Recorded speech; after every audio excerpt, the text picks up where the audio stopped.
Hi friends, welcome back to my channel, and this is Veeam 13 full course. So this is part 14th video in this course, and in today's session we are going to cover one of the very important and advanced recovery scenario, how to restore a virtual machine from backup copy in Veeam 13. So this is not just a normal recovery or restore. This is something you will rely on when everything else is failed basically. So make sure you watch this video till the end, because this is one of the what they actually save business during the disaster, or maybe you can say the business continuity plan. So let's understand first what is a backup copy.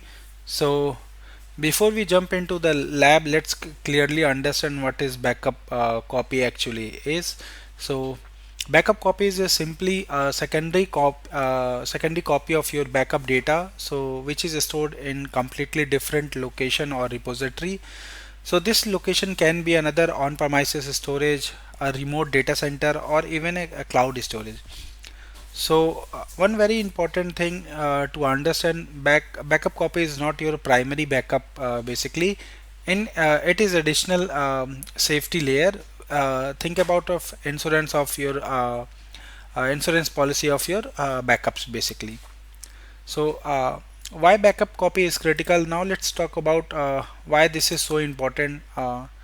So your primary backup can fail due to multiple reasons such as storage failure, ransomware attack, accidental deletion of backups, or complete disasters, site disaster. So if your production environment and your backup repository are in same location, that location goes down and you lose everything. This means no production, no backup, no recovery. So but now if you have a backup copy stored in another location, you still have a way to recover your system and infrastructure. This is why backup copy is very important. So now let's understand the major difference about the primary backup and data copy. So primary backup is first copy of your VM data, and your backups basically used for daily restore operations. Backup copy is a secondary copy of your backup, stored separately in remote location or a remote repository, or separately in the other data center physically, so used during disaster recovery or scenarios. So always remember, backup copy is your last line of defense in case anything goes wrong with your production infrastructure and production backup both. So let's understand this with a real world example. So imagine a company where production servers are running in a data center A, and your backup repository also sits in basically in data center A. This is most of the infrastructure how they design your basically backup local copy of backup. So now suppose a ransomware attack hits or fire disaster for the entire data center. Now what happened? Basically both production and backups are gone. Now the business is completely down. But if you have if the company had a backup copy stored in data center B, let's say in a remote location, admin can restore VMs from backup copy, and business continue with a minimal downtime. So this is why backup copy is not optional, it is a mandatory for enterprise environment, and a lot of compliance also required to save your copy, one set of copy in a remote location. So benefit and best practices. So benefit of restoring from backup copy, some key benefits include such as protection against complete site failure, additional recovery options you have, and data redundancy for backup, and compliance requirement, and long-term retention capabilities. And best practices, before we go to the lab, keep the best practices in mind. So allow basically always follow 3 to 1 rule: 3 copy of your backup data, 2 different storage type, and 1 offsite backup. So in this video we are going to recover our basically data or VM, you can say, from offsite copy. So keep uh, backup copy offsite, use encryption for security, test your restore regular basis, and monitor your backup jobs continuous. So now this is my demo environment. So we got 3 ESXi host here on a vSAN cluster. and then we got our vCenter server, one Hyper-V, and we got one Windows Active Directory and DNS server, and then last one is our Veeam 13 backup and replication server. So let me show you my environment. So this is my environment. So we got our Active Directory and DNS server here, and this is my vCen cluster. And if I show you, these are the three ESXi hosts, and this is my Veeam server. So now we in the previous videos we have configured our backup, and then we have configured our backup copy also. So our backup is configured on basically on the backup repository, which is local to this virtual machine here in a D drive, and then we have our backup copy, which is going to DC2 remote backup. Here you can see. So now let's assume our primary data center backup repository is no more available, and we want to restore our virtual machine from a DC to remote backup. So what we should do? So first we need to make sure our target where we want to restore our basically our virtual machines. So and then under the backups you need to go to this is the normal backup, which is getting restored on backup repo 01, and this is my uh, backup copy, which is getting restored basically stored in DC2 remote copy.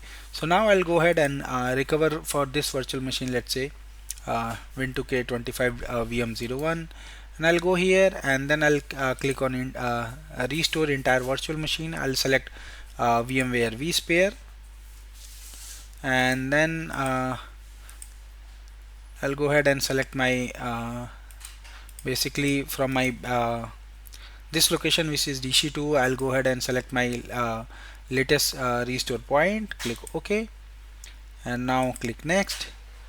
And now I'll go ahead and select this time, last video we restored with the original location, this time I'm going to restore to the new location with the different setting. So click next, and this is my virtual machine, and this is going to be stored on host number 51. So I'll go ahead, click next, and this is going to be a default resource pool, so that's fine. And then here you will see here this is my configuration file. This is my hard disk, which is attached to this virtual machine, and data store it's going to restored in ESXi01 local, and type is going to be a same. And if you want to modify, you can go ahead and modify that also. And I'll go here, and this type I'll go with the thin, let's say this time, and click OK. So this time this virtual machine is going to be restored on thin, so click next. And the default folder I'll click. Also, if you want, you can go ahead and put some name, prefix, or a suffix also. So I'll go ahead and use this suffix called _restored, click OK. So now if you go and see, this is the original name and this is the new name for this virtual machine. I'll go ahead. Also, if you want to restore the VM tags also, so VM tag is also going to be backed up with Veeam. So click next, and now everything looks good. I'll go here, and on the network side I'll go ahead and select my VM network, click OK. So you can modify the settings, so click next. And now I'll put some reason, let's say testing dr backup copy restore, and click next. And now I'll go ahead and select power on the target virtual machine after restore. So this is what we are trying to restore, our original virtual machine name, and this is going to be a new virtual machine name, and this is the configuration which we have changed. So I changed the management port to VMnet ports. So now I'll click on finish, and now this restore is going to be triggered from our backup copy, basically, which is sitting on remote DC basically. So if you go on here, you will see DC2 remote copy restoring from this is our target. So everything seems good as of now. So looking for required backup files, and once the files are identified, it will go ahead and take the backup, restore the backup basically.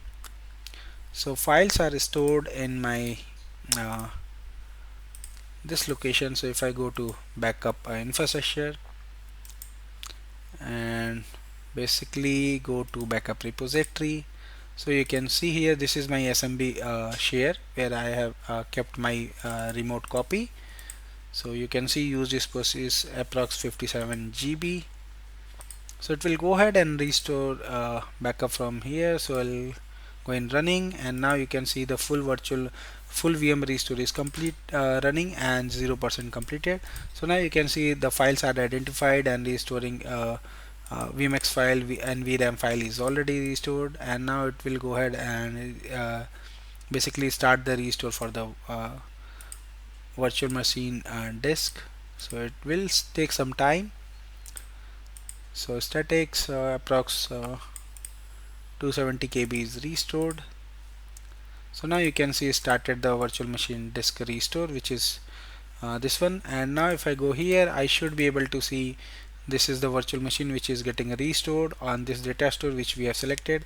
And if I go to host, it should be restored on host number 1. So now we need to wait for some few minutes basically to get the restore done. So now you can see we are getting this throughput in my lab environment, approx 31 Mbps. So for this virtual machine, it's going to take few minutes, 5 to 10 minutes, depending on the this network bandwidth, because the restore is happening through network mode. So I'll go ahead and pause the recording here. Once the restore is completed, I'll resume from there.